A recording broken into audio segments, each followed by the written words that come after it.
So did school fail you, or you failed school? School failed me. School's failing entrepreneurs every single day.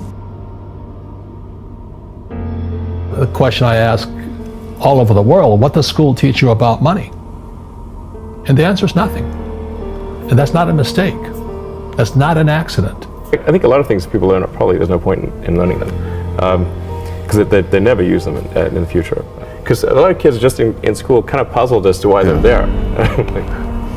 The A students work for the B students, the C students run the businesses, and the D students dedicate the buildings. Well, oftentimes business education today, and I see it all the time, kids come out of college, the best colleges, Wharton and Harvard and Stanford and some of the great business schools, and they'll come out and they won't have practical experience. There's too many case studies that aren't practical. Because it's not built for entrepreneurship. It's built for workers. The people who are doing the work that we care about are figuring out what to do next, not following the person who told them what to do next. And the problem with most colleges is they are high school, but with more binge drinking. I mean, I hated going to school when I was a kid. It was torture. You're being taught to play within the lines. And there's nothing being taught that maps to the entrepreneurial market. It's like the newspaper industry, right? More printing presses, more big buildings, right? Makes us look grander. We have brains that we're putting them out there. There's a point of diminishing returns in terms of what it's worth for a college education and how much debt you're willing to saddle yourself with. The entire purpose of a good university is to give you a foundation to fail, not a foundation to get an A. And if you graduate from college with straight A's, you have to do some serious soul searching as to why you chose to spend your time doing that. You know, we ask kids that are 16 to 18 years old to make $100,000 debt decisions when they go off to university. And they're not prepared for that. They don't know what they're getting themselves into. They just assume, okay, I'm going to pay 4 years of education at $25,000 a pop, and when I come out the other side, somehow I'll be able to pay it back. Right. That's not how life works anymore. I mean, it's actually kind of funny, you know, if you think of like what is education, like you're basically downloading data and algorithms into your brain. And it's actually amazingly bad in conventional education, because like it shouldn't be like this huge chore. Go to school, get a job, pay taxes, save money, buy a house because it's an asset, get out of debt. That creates poor people. It's a hypnosis train going through your brain. There is very little difference, if any, between a very high-priced business education and what's available for a lot less money. I hated school. I really hated school because it was this instruction following thing. The teachers do not explain why kids are being taught a subject. You know, just sort of get dumped into math and like, well, why are you learning math? What's the point of this? The school system was built on memorization of information. Why do I have to do any math? I have a calculator on my iPhone that can give you any math. I don't need to know anything. I can ask Siri and Alexa in 2 seconds, they'll give me the answer. You know, who cares about the periodic table when I can tell you what, like it's so uncomfortably outdated globally because it's predicated on memorization of information in a world where we have information at our fingertip within a second for zero cost. The whole thing's dead. You have to make mistakes to learn, but our schools punish you for making mistakes. And then they also punish you for asking for help because that's called cheating. I call it cooperation. Yeah. So everything is opposite from school. You know, entrepreneurs are not going to make good employees. There's no need even to have a college degree at all, or even high school. I mean, if somebody graduated from a great university, that may be an indication that they will be capable of great things, but it's not necessarily the case. You know, if you look at say people like Bill Gates or Larry Ellison, Steve Jobs, these guys didn't graduate from college. But if you had a chance to hire them, of course, that would be a good idea. I was a very happy kid, but I hated school. Like on a different planet. I think having the flexibility to explore a lot of different things, which you can do when you're in college, which is one of the amazing things about being in college, is you can work on all these hobbies and code a lot of stuff and try a lot of different things. It's this amazing flexibility that I think most people take for granted. And once you decide, okay, I'm going to start a company and I'm going to do it with someone else, you immediately now need to convince someone else if you want to change your mind on something. And I think people really undervalue the option value and flexibility. I think explore what you want to do before committing is really really like the key thing. And keep yourself flexible. And no, I think that's. Yeah, I agree. How many people go through business classes? If everything you needed was in that actual business class, in that book, it'd be too many successful business people. Right. How many people graduate?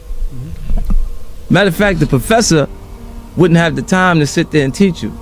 That knows this book damn near verbatim, page by page, he knows it, right? Because he'd be an entrepreneur. Yeah, he's too busy. If you're in the first year of university, I normally say drop out. Or if you haven't gone to school, I normally say don't start. And a lot of parents hate me.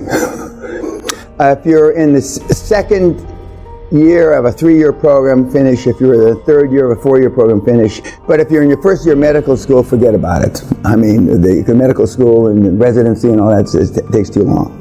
My son graduated from college, right? Yep. And, you know, marketing, business, right?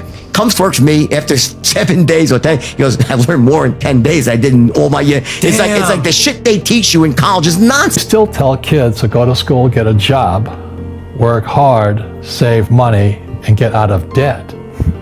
Now, who tells them to do that? That's the most ridiculous thing there is. You know, it's an extremely corrupt system we have at this point. We have an education bubble. In the U.S., we have $1 trillion of student debt.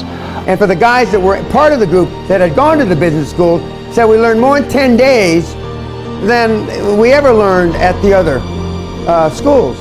How can you charge 200 grand for an MBA if it doesn't take 2 years? In my judgment.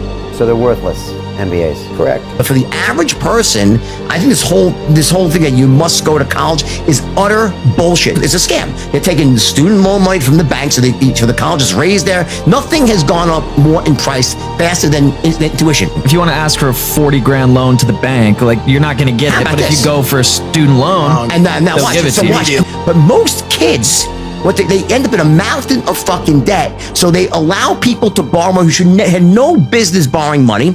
They inflate the value of a bogus diploma because it's worth nothing in the real world, okay? Except if it's from a very special place, right? In certain cases, it's an exemption. Yep. But here's the other part of the equation. You can't discharge a student loan with bankruptcy. So unlike other debt, the government has changed the fucking rules. You can't discharge it. Okay, so you're fucking stuck. I don't know what's going to happen to the university system over the next 20 years, but I'm certainly not optimistic about it.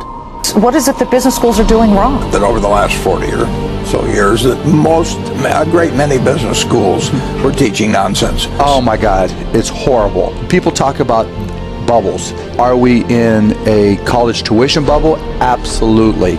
And will that bubble burst? Absolutely. And typically behind every bubble, there's a lot of easy money and companies taking advantage of the easy money and inflating their revenues. And what colleges are doing are no different.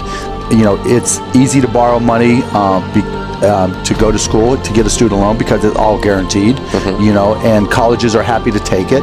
And it's easy to raise tuition because as long as students can borrow as much as they need, why wouldn't you raise your tuition? Kids can't graduate from school and go, lease new apartments or buy new homes or buy new cars or go out and buy a new suit.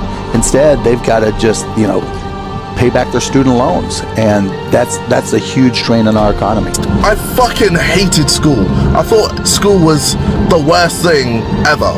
The thing is with school teaches you to be an employee. It doesn't teach you to be the owner of a company. It teaches you to be an employee. For me, I feel like school doesn't prepare you for real life. It just throws you in a building and says, learn this, learn that. And a lot of the time, I go, why? Well, first of all, you don't need college to learn stuff, okay? Everything is available basically for free. You can learn anything you want for free. It is not a question of learning.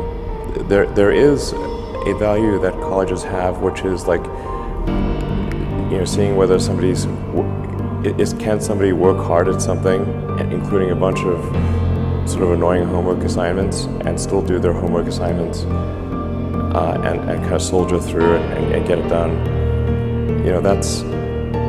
That's like the main value of college. And then also, if you probably want to hang around with a bunch of people your own age for a while instead of going right into the workforce. So I think colleges are basically for fun and to prove you can do your chores, but they're not for learning.